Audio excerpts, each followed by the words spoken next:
I had a couple come to me this week, and the first time, they sit down, they start telling about the problems in their marriage. They've created these patterns of negative patterns of relationship that are really, creating the dysfunction of their marriage. And I turned to them, I said, hey, come on. Okay, stop, one sec. Before we talk about all the problems, let's talk about what's good in your marriage. What are you doing? What does a good day look like? What does it look like? What's good? And they looked at each other and they're like humming and hawing, going, well, there's not much good.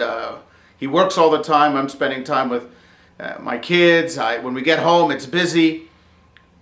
Really? No time together? So when was the last time you went out? When was the last time you talked? When was the last time you shared? When was the last time you had fun?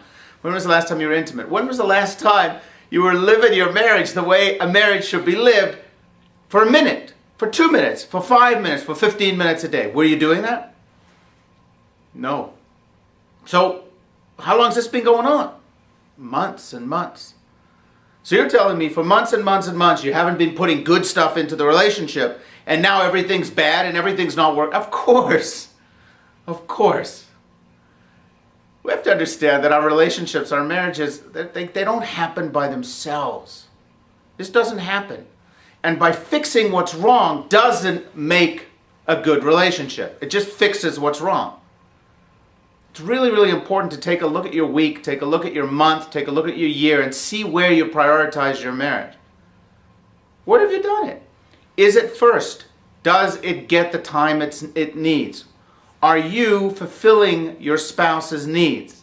Is it fun? Is it vivacious? Is it sexy? Is it exciting? Why not? What do you mean, why not? Look at what she does. Look at how he acts. Look at how he ignores me. Look how she ignores me. Really? That's why? I mean, you focus on the negative stuff all the time. All right, you'll have a negative marriage. You have to make a commitment to each other. Okay, we have issues. We got to deal with them. And I'm going to talk to you about how to deal with some of those issues. We are going to discuss that in other videos. But I just want you to, first thing, just look at your marriage as a whole. You can't only be focused on the negative to fix it. We also have to be focused on what's positive. And if you're not putting the time, effort, and energy to make it positive and fun and exciting, of course the negative is going to rear its ugly head. So I'll just talk to you. I'll tell you what I told them. I said, what did you do to get each other when you were dating? What were you doing? What do you mean, what were you doing?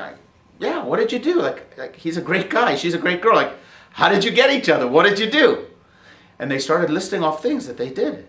And it was pretty simple. Spent time together, made it exciting when you were together, really listened, did fun stuff, tried to have times where we would, get deeper, get excited about each other.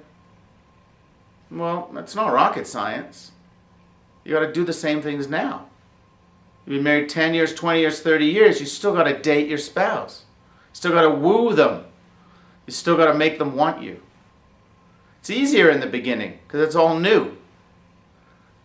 Once the marriage kicks in and the routine kicks in and the mortgage kicks in and the kids kick in and the in-laws kick in and fatigue and gravity and well, that's when you really need to do it. We really need to spend the time really dating our spouse, wooing them.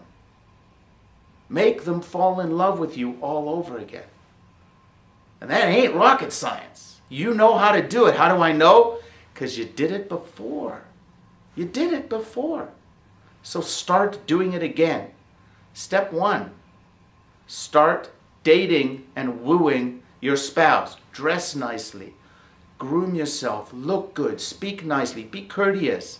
Get excited about spending time together. Make it interesting. Make it exciting. Make it new. And then you'll start creating rapport and positive feelings. And with positive feelings, we can deal with issues. Issues go away. I'm going to do a video soon on the anatomy of all marital strife. And you'll see how easy it is when there's rapport to really get rid of most of the issues. We'll speak again soon. Bye-bye.